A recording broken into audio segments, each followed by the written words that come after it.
Low quality fans of a high quality Bruins team, would you stop it? Seriously, stop it. Like, what are you doing? It's bullcrap. It's Babcock. It's bullshit. It just doesn't make sense. So stop it. Not you, obviously, but you, 100%, stop it. The Bruins fired Cassidy, and then he went on to win the cup. I mean, come on! The players are soft! They ran him out of town! What is this what is happening right now? I'm so sick of it. I'm sick of the clickbait articles. I'm sick of my clickbait title. I mean, it's not even a clickbait title. We're talking about this. It's bullshit. Stop it. Stop it. Bruce Cassidy was fired by the Boston Bruins because he had to be. And when he was fired, many of the fans, myself included, went, really? Really? That's shocking. And then I went, well, yeah, Sweeney had one more coach firing in him before his head was on the chopping block, right? And the more stuff you read about, the more players talked about Bruce, the more players talked about Monty, which was the biggest thing that revealed all of the angst and frustration.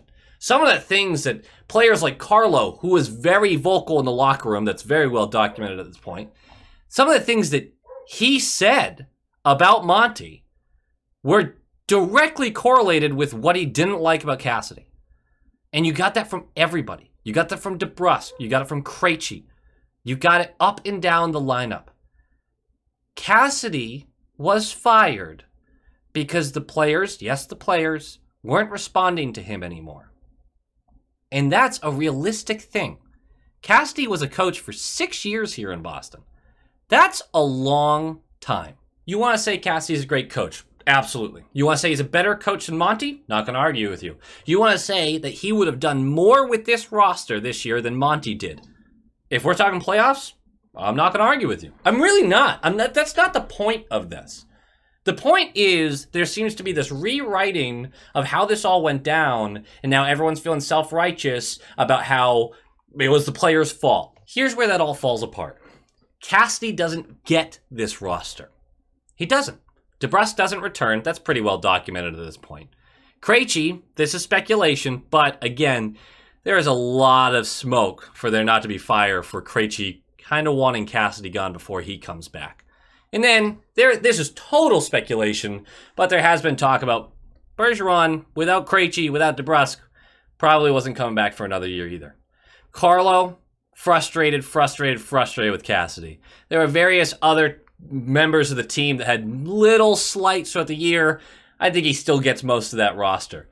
But Bergeron's a coin flip. Krejci's probably a no, and DeBrusk is absolutely a no if Cassidy is back. So we kind of have to throw the whole, like, he would have done more than Monty out the window. Because it just doesn't make sense, because he wouldn't have had that team. And if that was the case, and Cassidy stuck around and you let those guys walk, right? Let's say Krejci, let's say Bergeron returns, just to make it a little more palatable. Krejci and DeBrusk are out. You now are forced to integrate more youth into the lineup. You are forced, because you still don't have a ton of cap space to play with. Well, what is the one thing we complained about with Cassidy for years? He couldn't get the young guys going.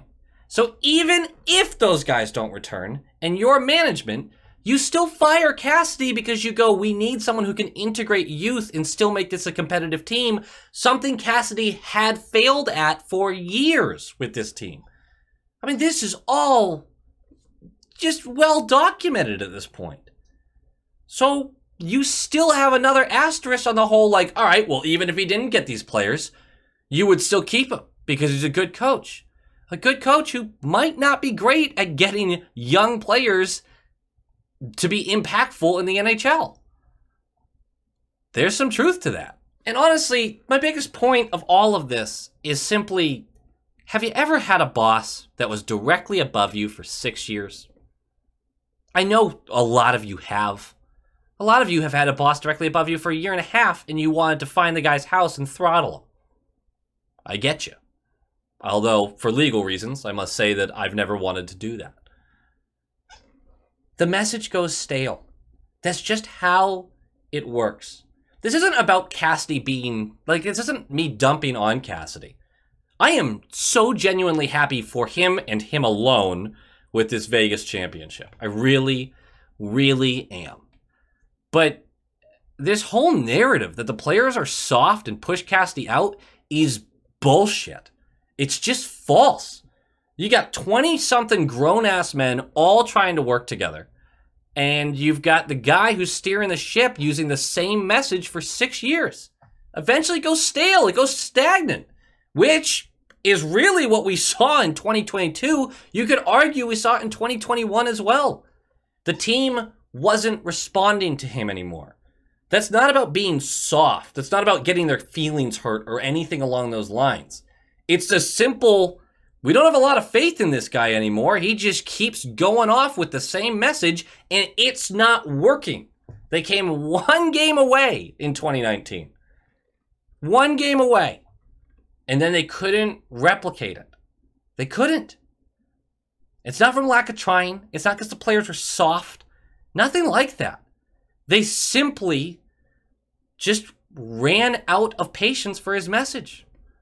And that feels valid to me. I've had bosses that I've had for years, and after a certain amount of time, you just go, this guy's a fucking idiot.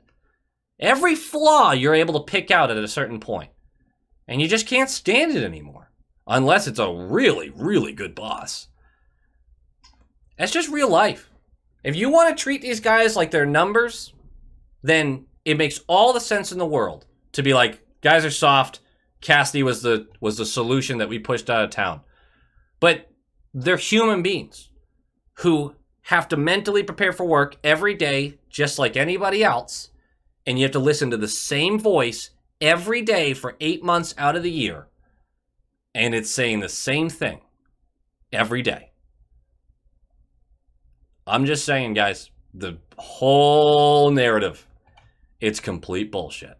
Now that that's said, congratulations to the Vegas Golden Knights, and by that I mean Bruce Cassidy, for winning the Stanley Cup. I think your franchise and fan base are garbage, but you also think I'm garbage, so it's fine. Love you guys. Ugh, get fucked. But congratulations, truly and deeply. I genuinely am happy for a couple of you guys, and I am really happy that Gudas lost after the screaming that he had in Samsonov's face. Was it Samson? Which goalie for the Leafs did he just scream at? Either way, hilarious for him to lose, just based off that. Little bit of Bruins stuff. And tomorrow night, I'm doing a video that will release later in the night of a little free agency talk. That got delayed a little bit because I'm garbage. I'm just going to keep using the word garbage. That's why it got delayed.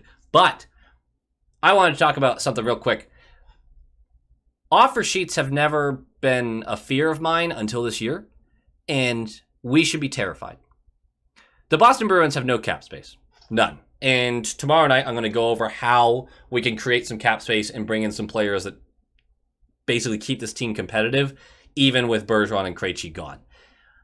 That being said, what a team can do to us, very simply, is take Swayman and Frederick very easily. This is how it works. The offer sheet that they would have to offer to really put our balls in the crusher is about $4 million, which costs them a second-round pick. If it's $4.2 million or less, it costs them a second-round pick. Anything above that, 4.3 or above, it's a first-round pick and a third-round pick. So we'll see how much people value these players.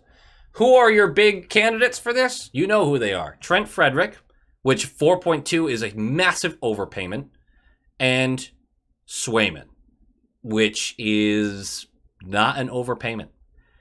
We've seen it once before, really effectively used, with Kotkaniemi, which I'm sorry, Tia, I know I say the name wrong. I can't do it right. Who was offer sheeted by the Canes for 1 year at way above his value. Way above his value. So if a team really likes Trent Frederick, they offer him a 2-year, $4.2 million AAV contract offer sheet. He signs it. We can't match that. We simply can't match it. So we get a second round pick and they get Trent Frederick. Some of you take that deal. I myself go, I don't love it, but that you could get worse value for Trent Frederick. Swayman is the big fear. What if the Blackhawks see their time frame, see Swayman's growth? He's 25 years old. Bedard's coming in by the time Swayman's 30 and maybe like, you know, that seasoned real good goalie.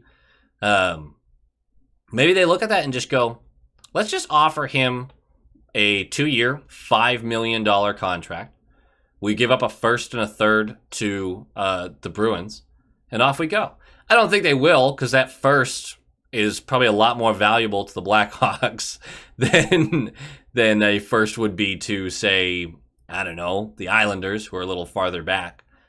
But seriously, why wouldn't the Blackhawks just go, let's offer him $4 million for 3 years, and either force Boston to match that, or we get our goalie of the future for a second-round pick?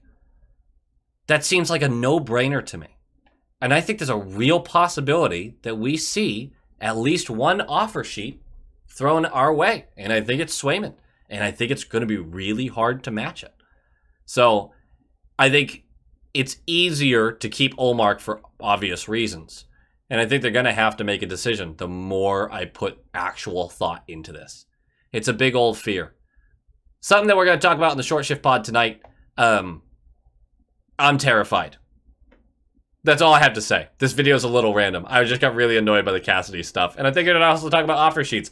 I'm scared. You're scared. It doesn't even free up cap space, too. It just prevents us from having to sign more guys, which I guess sort of helps. Oh my God, what a disaster. Like, comment, subscribe. The links to everything, Discord, Short Shift, everything are below. Merchandise is going up at the end of the week. We also have to get into contact with the winner of the bracket challenge, who is getting a merch bundle. I need sizes for like shirts and stuff. Don't be weird. Go Bees! Go Bees!